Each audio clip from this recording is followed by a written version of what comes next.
Create before destroy. Some Terraform changes cannot modify an object in place. The provider marks those arguments as ForceNew, which converts the change into a replace action. A replace action is two operations, create and destroy. The default order is destroy first, then create. Destroy first creates an outage window when the old object is still required by dependents.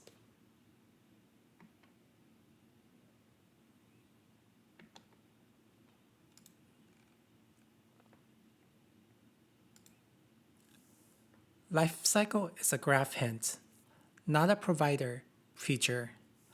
Terraform uses it to reorder replace operations inside the plan. Create before destroy equals true flips the replace order to create first, then destroy.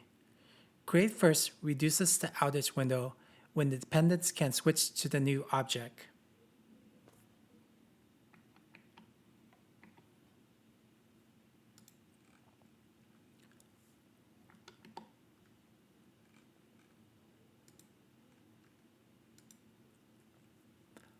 A replace happens when the remote object's identity cannot be updated in place. Changing name is often identity level, not cosmetic. For many AWS resources, the provider treats name as ForceNew. Terraform then plans a new object and plans removal of the old object.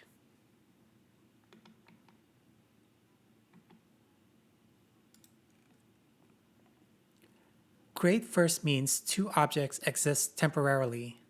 Terraform tracks the old object as disposed during the transition. State now holds both identities until the destroy completes.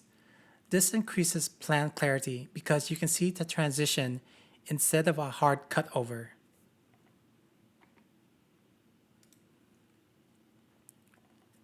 Create first fails when the new object cannot coexist with the old object. Uniqueness constraints block parallel existence. If the remote API requires a globally or account unique name, creation can be rejected. Terraform then cannot proceed because destroy has not happened yet.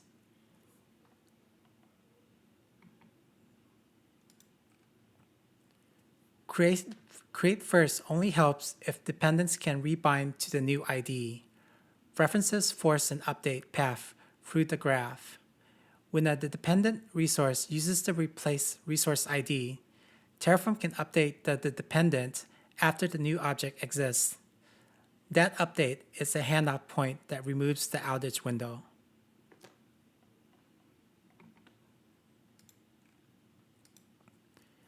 Create first does not guarantee zero downtime. It guarantees the create is attempted before the destroy. If the dependent update cannot happen without breaking live traffic, you still get risks. The safe outcome requires a rebinding step that is itself non-disruptive.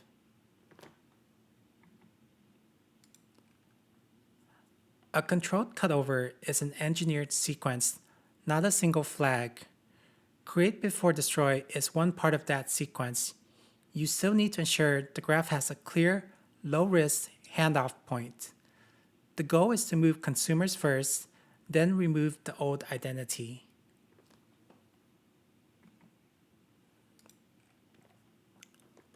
On a submarine, you do not secure a running seawater pump until the alternate pump is online and stable.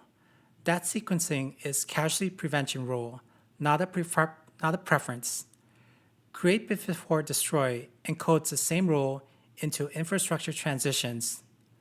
The risk is false confidence because some systems cannot run two pumps at once due to shared headers and back pressure.